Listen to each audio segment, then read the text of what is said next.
안녕하세요, 여러분. 오늘은 사도행전 3장 19절에서 26절 말씀을 여러분과 함께 살펴보기를 원합니다. 여러분은 오늘날 세상의 가장 큰 문제가 뭐라고 생각하시나요? 저는 자기 세계 안에 갇히는 것이 가장 큰 문제라고 생각합니다. 오늘 본문에서 베드로는 유대인들에게 너희가 회개하면 새롭게 되는 날이 주 앞으로부터 이를 것이라고 말합니다. 이 새롭게 되는 날은 미래와 현재를 다 포함하는 것입니다. 미래의 예수님이 다시 오시는 날에는 만물이 새롭게 될 것입니다. 만물 가운데 더 이상 악을 찾아볼 수 없는 시대가 펼쳐지는 것입니다. 그러나 동시에 오늘날에도 이 새롭게 되는 날을 누릴 수 있습니다. 여러분은 만물이 회복되면 어떤 일이 펼쳐진다고 생각하십니까? 저는 그날에 모든 사람이 나밖에 모르는 감옥에서 벗어나 하나님과 이웃과 함께 살아가는 일이 가능해진다고 생각하고 그렇게 믿고 있습니다. 반면에 세상은 돈만 있으면 모든 것이 회복된다고 믿습니다. 이 세상의 모든 문제, 나의 모든 문제를 돈으로 해결할 수 있다는 착각을 하고 있습니다. 하지만 우리는 이 착각에서 벗어나야 합니다. 돈만 있으면 모든 것이 해결된다는 생각이 오늘날 수많은 사람들을 어리석은 길로 빠지게 만들고 있습니다. 이 세상의 모든 문제는 예수님을 통해서만 해결될 수 있습니다. 그리고 성령의 충만함을 받은 저와 여러분이 세상의 문제를 해결할 수 있는 열쇠입니다. 하늘의 통치가 이 땅에 임하게 하는 거룩한 제사장들이기 때문입니다. 사도행전 3장 20절에 보면 하나님께서 선지자들을 통하여 이런 말씀을 주십니다. 그것은 바로 만물을 회복하실 때까지 하늘이 마땅히 그를, 예수님을 받아두고 있다는 것입니다. 예수님은 만물이 회복될 때까지 아무 일도 안 하시고 하늘에서 쉬고 계신다는 뜻일까요? 예수님은 우리 가운데 성령을 보내셔서 사람을 새롭게 하십니다. 만물 가운데 가장 부패한 것은 사람이고 만물을 부패하게 만든 주범도 사람입니다. 내가 예수 믿고 성령을 받아 마음이 깨끗해지고 내 중심적인 삶에서, 나밖에 모르는 삶에서 이웃을 섬기고 사회를 섬기는 삶으로 바뀌어질 때 만물이 회복되는 일이 나를 통해서도 이루어지는 것입니다. 그것이 바로 예수님께서 지금도 하늘에서 기다리고 계시는 이유시고 우리에게 이 땅의 삶을 허락하신 이유입니다. 저와 여러분이 성령이 충만하고 예수를 잘 믿고 있다는 증거는 어디서 찾아볼 수 있을까요?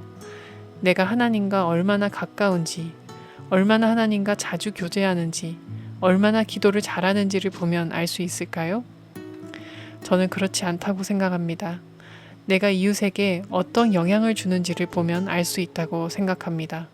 왜냐하면 성령 충만의 목적은 나를 성령으로 채우는 것에만 있지 않고 나를 통해 성령의 역사가 외부로 드러나는 데 있기 때문입니다. 에스겔이 환상 속에서 본 것처럼 성전에서 나온 물이 동서남북으로 흘러가는 것을 에스겔은 보았는데요. 내가 성령이 충만하면 내 주변 사람들이 더 넓게는 내가 속한 사회까지 영향을 받게 됩니다. 지금 저와 여러분은 가족들에게 어떤 영향을 주고 있습니까? 우리는 직장에서 혹은 친구들에게 어떤 영향을 주고 있나요? 또한 우리는 이 나라에 어떤 영향을 주고 있습니까? 나라 이야기가 나와서 하는 말인데 여러분은 대한민국의 민주주의 수준이 어느 정도라 생각하시나요? 대한민국의 민주주의는 제 생각에는 세계적인 수준으로 봤을 때 아직 하위에 속한다고 봅니다. 정치인들은 싸우느라 정신이 없고 국민들은 돈과 시간에 쫓겨서 자신들의 불행한 환경을 바꿀 시도도 못하고 그런 생각도 하지 못하고 쫓기면서 살아가고 있습니다. 그런데 더 큰 문제는 무엇인지 아십니까? 바로 교회입니다. 한국 교회도 제가 봤을 때 아직까지는 대부분의 성도들이 다수의 행복보다 소수의 가진 자들의 행복을 추구하는 성도들이 더 많아 보입니다.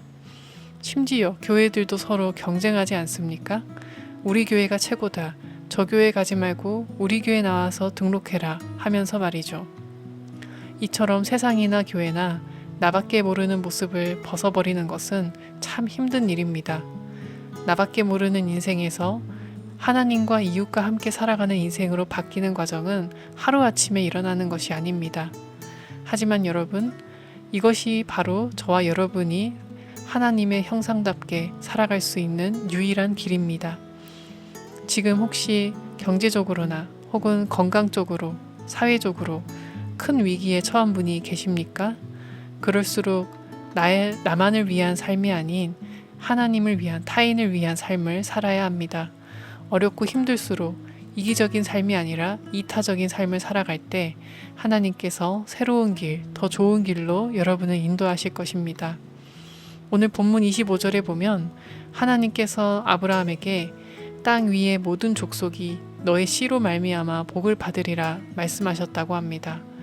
하나님께서는 아브라함에게 내가 너에게 복을 주겠다고 말씀하지 않으셨습니다. 땅 위의 모든 족속이 너의 씨, 곧 예수 그리스도로 말미암아 복을 받는다고 말씀하셨습니다. 예수님이 곧 복입니다. 따라서 예수님이 보내신 성령을 받고 성령의 인도하심에 따라 사는 우리 또한 복입니다. 하나님께서 예수님을 이 땅에 보내신 이유는 그를 믿는 자들에게 구원 열차 티켓을 주기 위함이 아닙니다. 예수를 믿고 악에서 떠나 살기 위해 예수님을 보내신 것이죠. 26절이 그것을 명확하게 말씀해 줍니다. 제가 한번 읽어보겠습니다. 하나님이 그 종을 세워 복 주시려고 너희에게 먼저 보내사 너희로 하여금 돌이켜 각각 그 악함을 버리게 하셨느니라. 악은 나밖에 모르는 마음에서 나오는 것이고 선은 하나님과 이웃을 사랑하는 마음에서 나옵니다. 저와 여러분이 행복해지는 방법은 악을 떠나 선을 행하는 것입니다. 돈과 권력을 얻는 것이 복이 아니라 예수를 믿는 내가 복입니다. 왜 복을 얻으려고 발버둥을 칩니까? 여러분을 통해 세상이 복을 받아야 하는데 여러분이 세상에 복을 구하면 이상하지 않습니까? 저와 여러분이 어떤 환경에 놓여 있든 어떤 고난을 마주하고 있든지 간에 예수님을 믿고 악에서 떠나 살고 있다면 우리는 복이며 세상은 우리를 통해 복을 받고 하나님의 뜻대로 회복되어 나갈 것입니다. 예수님께서는 성령을 통해 사람을 변화시킴으로 만물을 회복하는 일을 하고 계시다는 것을 기억하시기 바랍니다. 사람이 바뀌어야 세상도 바뀝니다. 돈이 답이 아니라 사람이 답입니다. 과학기술이나 혁신으로 세상이 회복되는 것이 아니라 성령 충만함을 받은 사람들을 통해 세상이 회복됩니다. 오늘 내게 주어진 하루가 너무나 평범하고 미약할지라도 성령 안에서 살았다면 우리는 만물을 회복하시는 주님의 일에 동참하는 영광스럽고 복된 삶을 산 것임을 기억하시기 바랍니다.